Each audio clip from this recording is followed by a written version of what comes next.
Hello and welcome back to another episode of the Sporting Fan Podcast. Today on the podcast, I'll be speaking about a couple of things that are happening around Super Rugby.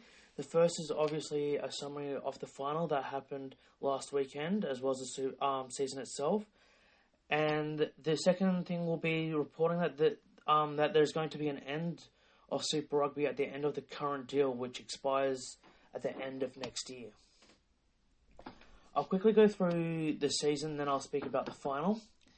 The season itself had a few interesting results. The Australian teams weren't expected to win many, if any, games at all against New Zealand sides.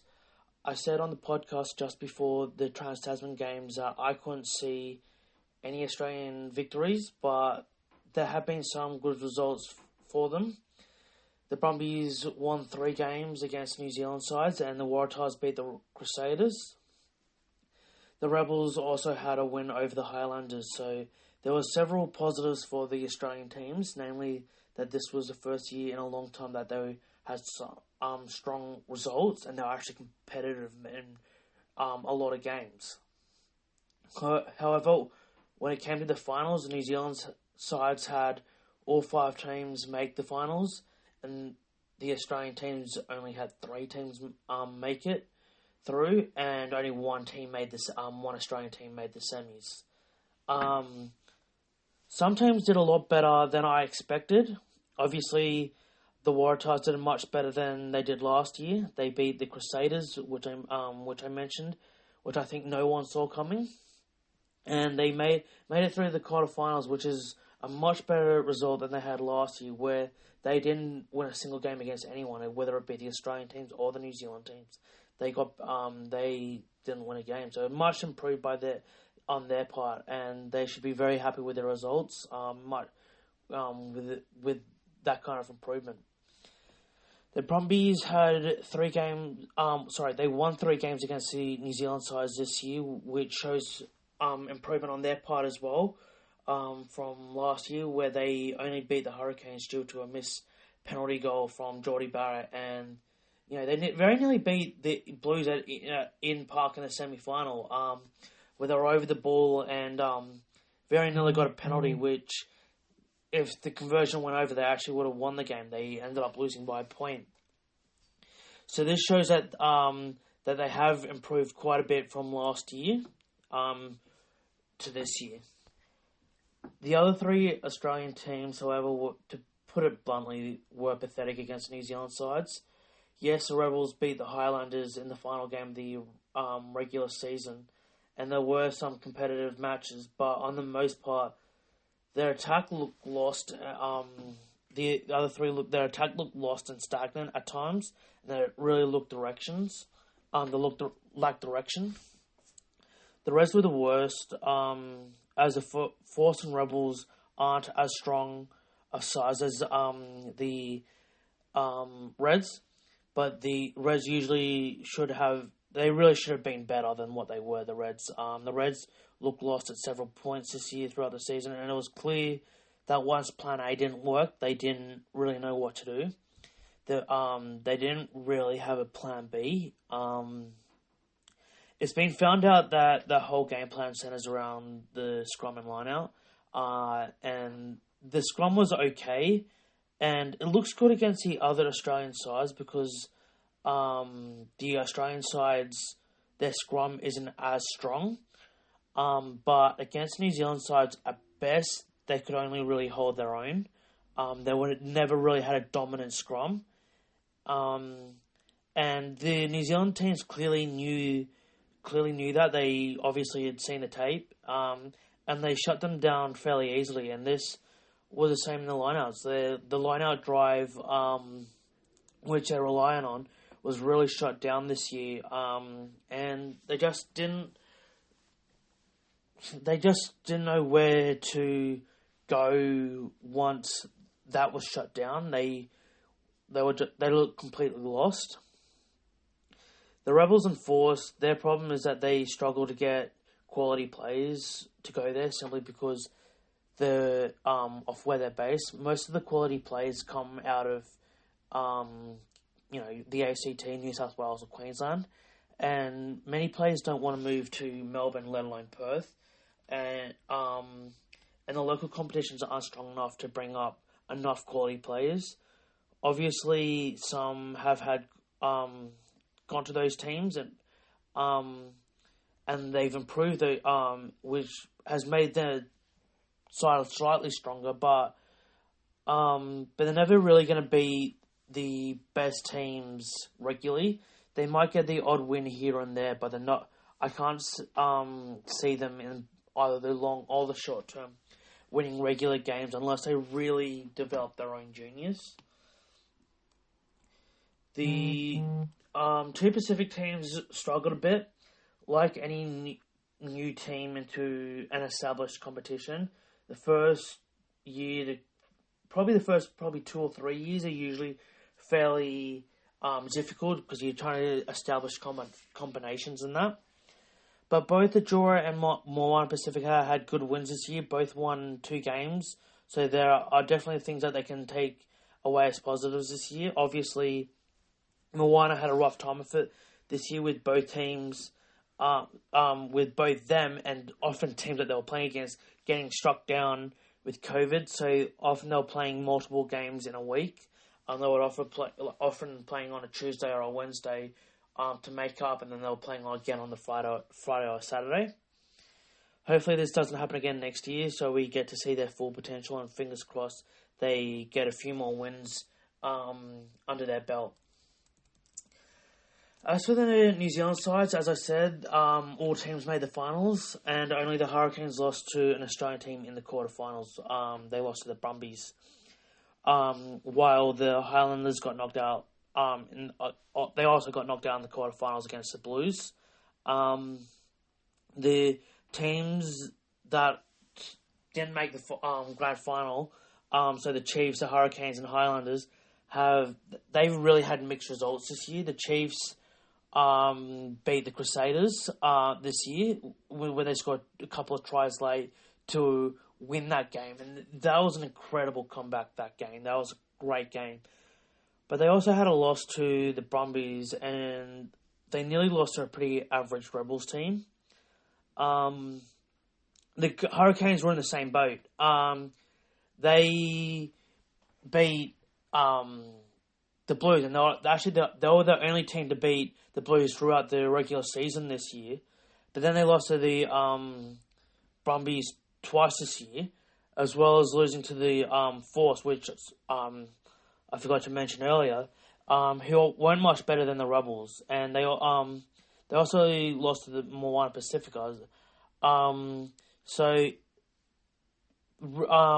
Really, both teams really had a roller coaster of a season. So they had some really good results, but they then also had some pretty average results. As for the Highlanders, they had a season that they would rather forget.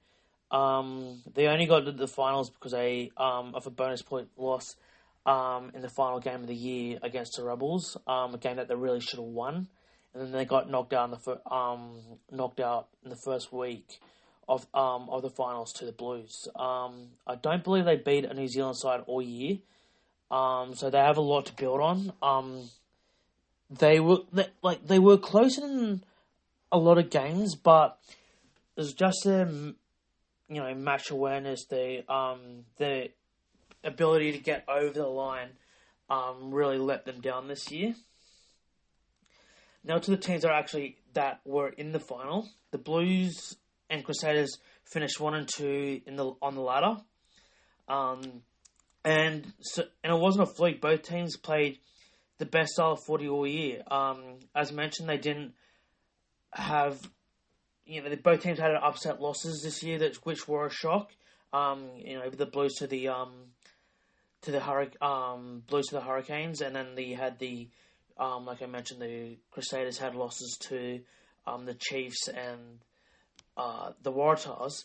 But other than that, they always looked in control. Even when games got close, you always saw that they would find something to get themselves over the line and win that game.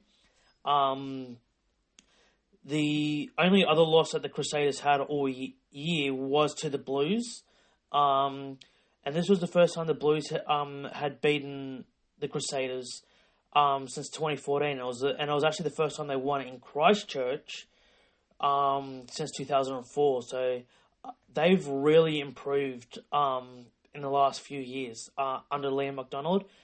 And, this is the first time the Blues have really had a championship quality team in a long time. And, this squad is really competitive, and they have a chance to win the competition next year. Both teams make up the majority of the All Black squad as well, so that really shows the dominance of both teams throughout the year, because they've been rewarded with the All Black selection.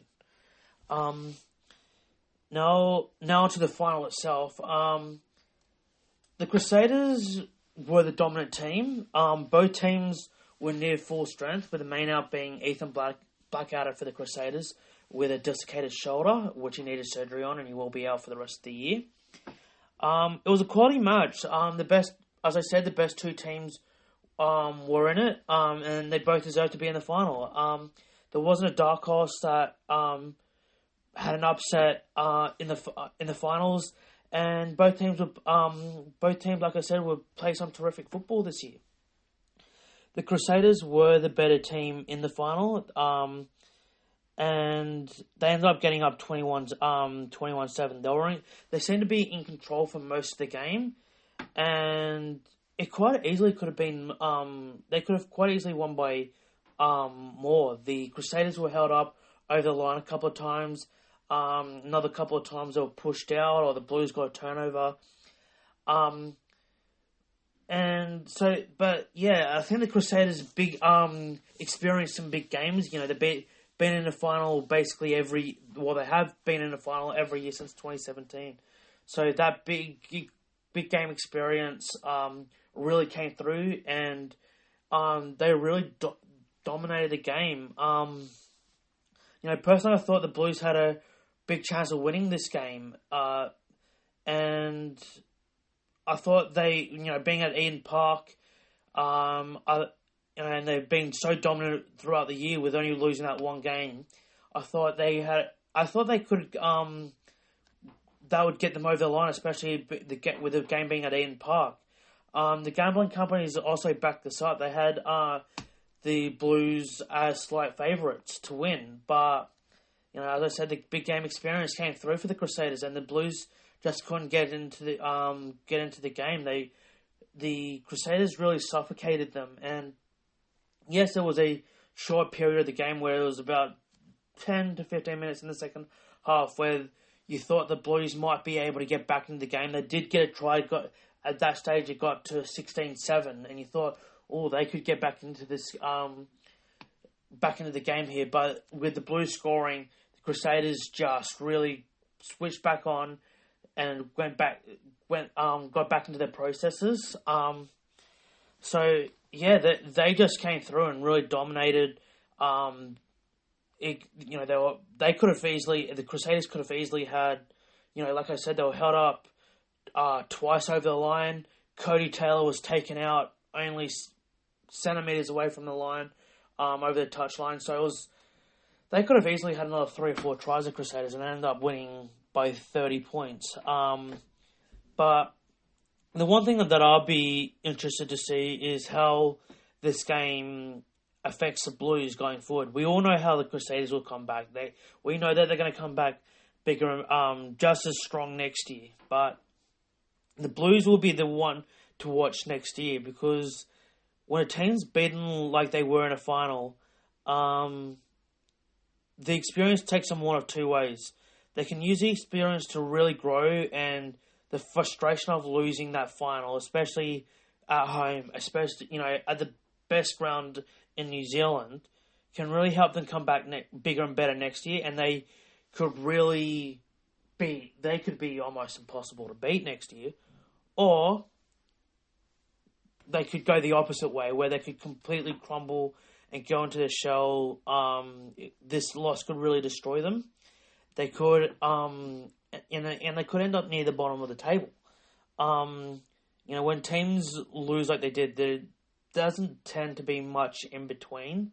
They end up usually being top 2 or 3 team, or they end up being in the bottom 4. And that's not just in Super Rugby. That's around the world. Where if a team loses gets dominated in a final, they either nearly impossible to beat, or they end up finding it impossible to win.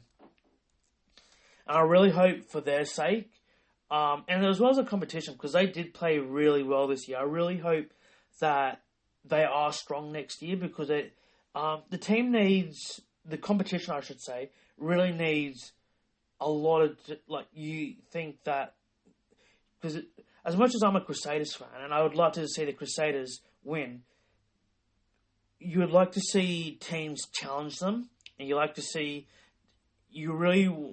rather see a competition where teams can really, where you think, which way is this game going to go? I don't know which way it's going to go.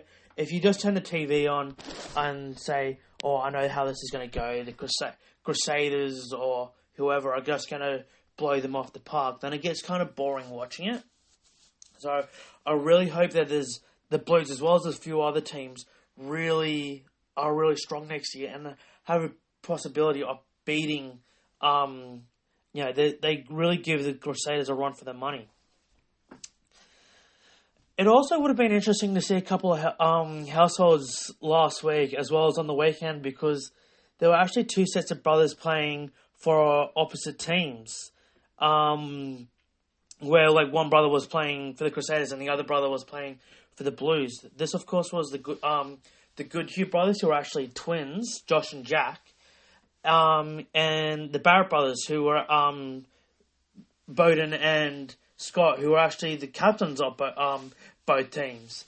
I remember a game where 2 of the Barrett brothers, I believe it was the Hurricanes and the Crusaders, either this year or last year, where Geordie, who's the third Barrett brother who plays at Super Rugby level, run it straight at Scott, and Scott absolutely smashed him. And I would have really liked to have seen that happen in this game. It didn't, but I would have loved to see them come together in this game, where one brother runs at the other. Of course, in this game it was Bowden that was in the final, because the Blues that made the final, not the Hurricanes. So Geordie wasn't in this final, but I would have liked to see them come together and put a shot on the other. Of course, lately I don't want them to do a spear tackle or a head high or something. I would just love to see them put a legitimate shot on the other one. The ball carrier just runs straight over the top of the other. I would have liked that. Would have been one thing I would have really liked to see.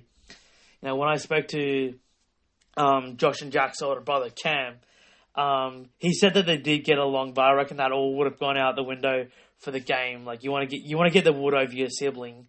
You would just want to, you would always want to say, you always want to one up your sibling. You always want to, compete and beat. If you're playing against them, you'd really always want to beat your sibling when you're playing against them. So I think there would have been a little bit of sibling rivalry there. But then obviously after the game, they would have all had a beer and all chatted, because of course they do actually get along. But unfortunately, as much as this was a great game, this might actually be the second last Super Rugby final that we see, because Rugby Australia has apparently told New Zealand Rugby that they actually want out of the competition, deciding that they would rather a domestic competition over a trans-Tasman competition. They say that with the Super Rugby AU, it brought in more money than it did when they played against New Zealand sides. So basically, when the Australian sides played against each other, that brings in more revenue. It brings in the crowds, gets bigger TV audience and all that. Then when the Australian sides play at home against the New Zealand sides. So they're saying it's more of a financial decision rather than them getting their asses whooped every week. But I think it's a bit of a, I think it is a stupid decision by Rugby Australia because of a couple of reasons. For starters, the reason why more Australians watch the game when there's two Australian sides playing against each other rather than when there's an Australian and New Zealand side play against each other. The reason why that is because they expect the game to be closer. Whereas when they play against the New Zealand sides, it's because they expect the Australian sides to get hammered. They expect the New Zealand sides to just run rampant. Not only do they expect the Australian teams to get hammered, they usually play a boring style of footy against New Zealand sides, and they're just the quality of the games I don't think is quite there. And personally, I think I go for that with when two Australian sides play against each other. I just don't think the quality is there when it's either two Australian sides or an Australian side versus the New Zealand side. I think the standard of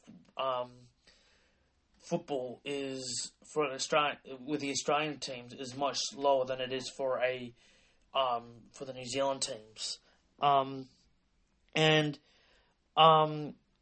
Really, I think the Rugby Australia really needs to just look at the first 10 to 15 years of Super Rugby, with the crowds in those first 10 to 15 years, because when the Australian teams were competitive against the New Zealand sides and they played a good style of footy, people expected a close game. They didn't always expect them to win, but they expected a close game and they expected an entertaining game, and therefore they wanted to watch the game whether it be on TV or at the ground. Now everyone expects one-way traffic for the New Zealand sides and the games to blow out, and no one really wants to watch a bunch of losers, which, to be brutally honest, is exactly what the Australian teams are. They are a bunch of losers, to be honest. Like that. I know that sounds rude and they sounds harsh, but they're just not winning. They haven't really been winning at Super Rugby level since the Waratahs won it in 2014. Since 2014, they really haven't been competitive against the New Zealand sides. This year is the first year where they've really been where a team's been able to win multiple games against the New Zealand sides. Like I said at the start of the podcast, everyone expects, they say at the start of the year, will Australian teams win a game? Or, will they be able to be competitive, let alone win a game, this year? So, that's what the expectation is. And until that expectation changes, people aren't going to watch it. And that's that's not a fault of New Zealand rugby. That's a fault of Rugby Australia. And because it's a boring style of footy, people don't really want to watch it. So financially, I don't think it will work long term if they do go one out and have a domestic competition, because, like I said, it is a boring style of footy. It's not an entertaining style of footy. They need to make it more entertaining, and they need to be more proactive. They need to get better players. So, this is how they will improve, and this is how they'll get the crowds back. Also, playing against better teams is how you improve, and considering how the Australian teams have been performing, both at Super Rugby level and internationally, there's a lot of improvement that needs to be done. Which comes back to the first point, losing at international level regularly, people will inevitably think that the domestic competition is substandard because, the international team is substandard. So people would subconsciously start thinking, well, the domestic competition is boring and substandard, so they'll stop watching, and as a consequence, they'll start losing even more money. A lot of people are saying, and a lot of people are actually saying that the Rugby Australia are actually just throwing the toys out of the cot, and basically, because they haven't been able to beat. The real reason is it's not a financial one, but because they have been getting beaten regularly by the New Zealand sides for a number of years now, so they're just throwing the toys out of the cot, and they're just saying, go to hell, we don't want to play you anymore. real childish mentality, because they only get the odd win here and there. They just think, oh, we don't want to play you anymore because it's too hard, instead of trying to get better. And they might think this is a bit of a payback to New Zealand rugby, because a couple of years ago, just as the pandemic started, the New Zealand rugby apparently said to the Rugby Australia that you need to have your teams really improve because your teams are just simply not up to standard. We want to have a good competition and you guys are just not at our level. So Rugby Australia just saying, okay, see you later. We don't want to play against you anymore. Sure, those are playing their, both the financial as well as, constantly losing are playing their part, but there's a little bit more behind the scenes that, isn't as well publicised, but it has made the media a bit that's playing their part as to why Rugby Australia kind of wants to go their own way. Earlier this year, Silver Lake, who is a US-based private equity firm, bought around a 7% stake in New Zealand Rugby, and they wanted to take rugby in a certain direction. However, Rugby Australia are looking at Silver Lake, who, like I said, is a private equity firm, as well as a rival private equity firm, CVC, who want to take rugby in a different direction. To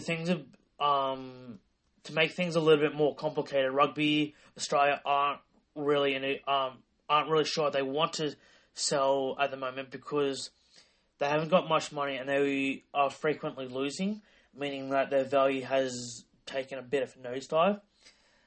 However, they're kind of stuck in a catch-22 where if they do sell, they're selling at their lowest point. However, if they don't sell now, even if it's just a small portion, they risk losing out on some much-needed extra funds from the private equity firms, which means that they could actually fall further behind the top nations to a point whereby if they don't, where they won't be able to catch up for a long time, and they risk having to sell even for even a lower value or sell more to get the same kind of cash that they would be if they were getting it now.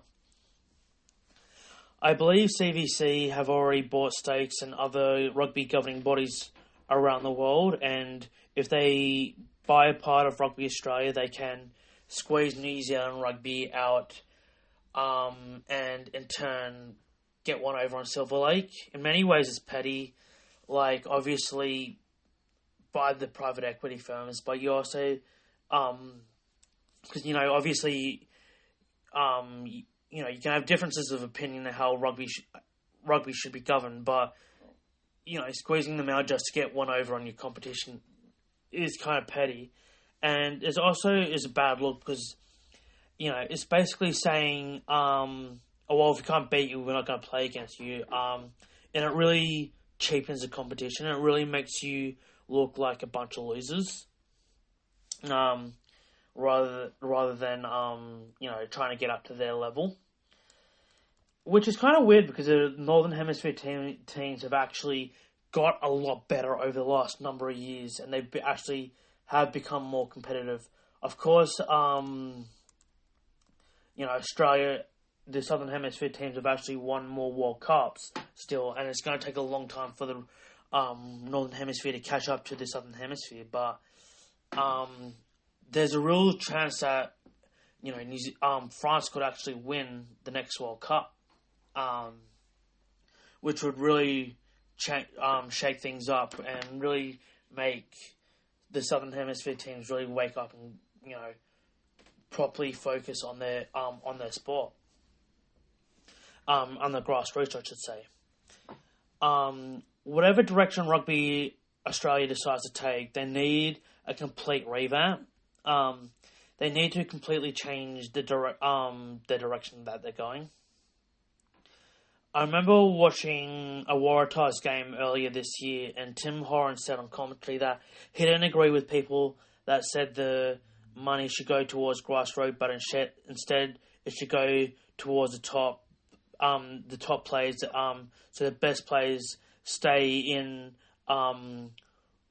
Australia, and they want to play rugby. They want to play rugby union instead of going playing in an overseas competition or playing rugby league, suggesting that the Australian teams would be more competitive, which would result in more kids wanting to play rugby union, and then the numbers would increase, and that is how they can compete over rugby league and AFL.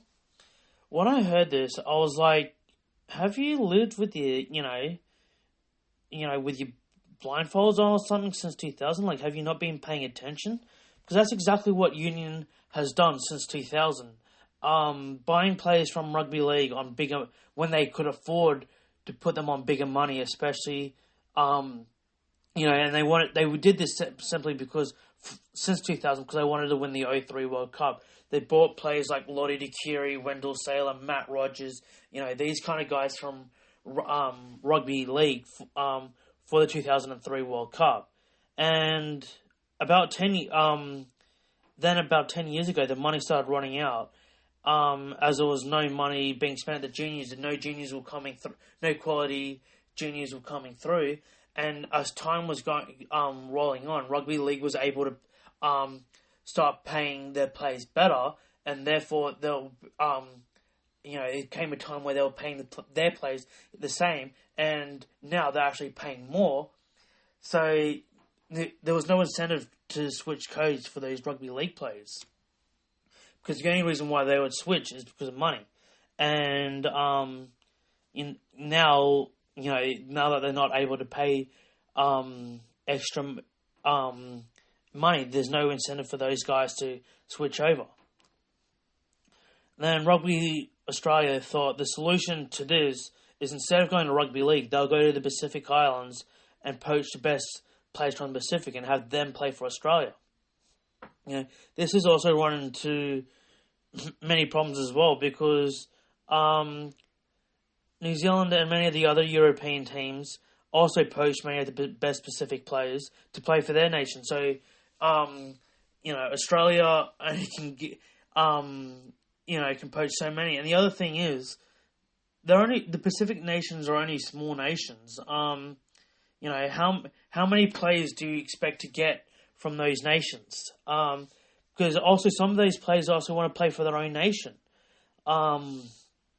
So you're only going to get so many players who switch over from those nations. It's brought some quality players over, such as Marika Korobidi and Sami Karevi, but this also won't work in the long term, simply because they're like I said, they're only small nations and they can only produce so many players. So the strategy is build from within. They should invest in the juniors, get as many people playing rugby as possible, give them the best resources, and just throw the money at them, and then you will see that money will come back, as those kids will start going to Super Rugby games as well as Shoot Shield games, and if they're going, the parents will go. They will start buying merchandise, and then their friends, and then their friends want to start getting involved as well. That's basically what happened when I was a kid in primary school. Nearly all the boys in my year played rugby union at the same club, and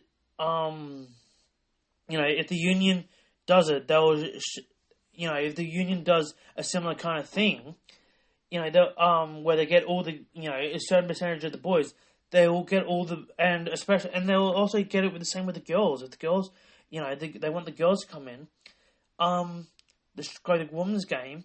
That's how they do it. You need to start at the grassroots. They need to, instead of trying to get short-term results, they need to think long-term and take the short-term hits. This is what Penrith did in the NRL. they were broke, just like Rugby Australia. They're on the verge of bankruptcy. And then they brought Gus Gordon. He came in. He knew James Packer. Asked for basically if James Packer didn't give him a loan, Penrith were basically going to fold. They were literally because no bank would lend to them. They were that bad that no lender was going to give them money. It was basically James Packer or they were going broke. And Phil Good came in, completely revamped the place, basically chucked everything, like scrapped everything that they were doing and completely revamped it and started up a plan for long-term growth. He completely restructured the how the league's club was run. He restructured the juniors. He restructured absolutely everything. And yes, it took a lot longer than what they expected. They thought it was going to take about 5 years to get everything in order and eventually win a premiership. Whereas, he was there. He ended up being there, I believe, for 9 years. But when he started, they were both terrible, both on the field and off the field, and they looked gone. But now, as time went on, they started winning more and more games, and now they've won a premiership with a squad where vast majority of the players came through their pathways, whether it be within the Penrith catchment or whether it was in regional areas, and now they're also financially stable. This is a system that rugby union should follow. Sure, rugby union doesn't have a leagues club, but they can get a leagues club, or they can get something that they can set up where they can make money, and provided they do it the right way, they will see success. One thing that they also need to do is create a proper system for players 18 to 22. While I do love club rugby, I think there needs to be something in between club rugby and Super Rugby, so that these kids can get proper growth. In South Africa, they have the Currie Cup. In New Zealand, they have the NPC. In rugby league, they have reserve grade as well as a few other development systems. Australia used to have the NRC, but the problem was that they never promoted it correctly. So people didn't know the teams. They didn't know when the games were on. They didn't know who was playing. They didn't know the players. So there was no attachment. They didn't promote it properly. They promoted it properly. They had the right idea, but they didn't promote it properly. They promoted it properly. That would have been the perfect opportunity for players to really grow. And I think this would have been a good stepping stone for players who aren't quite ready for Super Rugby as well, but are still solid players. And they can use it as a way to grow them into that competition. But they also have, but it's also a competition for current Super Rugby players who aren't in the national team. So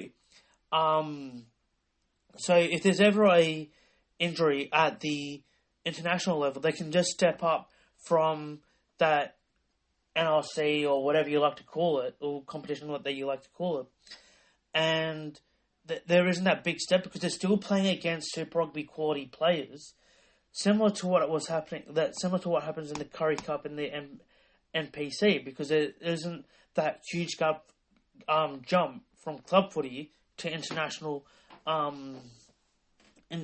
international level, and players are still around the professional environment and they can remain fit. So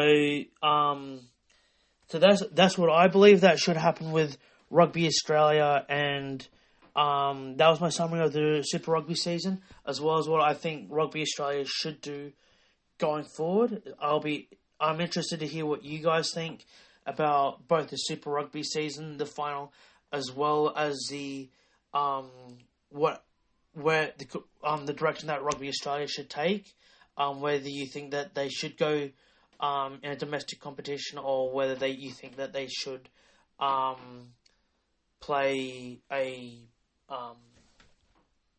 domestic competition. Personally, I think the domestic competition should be left to the NPC, but they should stay in the Super Rugby. That's my personal opinion, but I'm always interested to hear different opinions. And yeah, until next time, thanks for listening.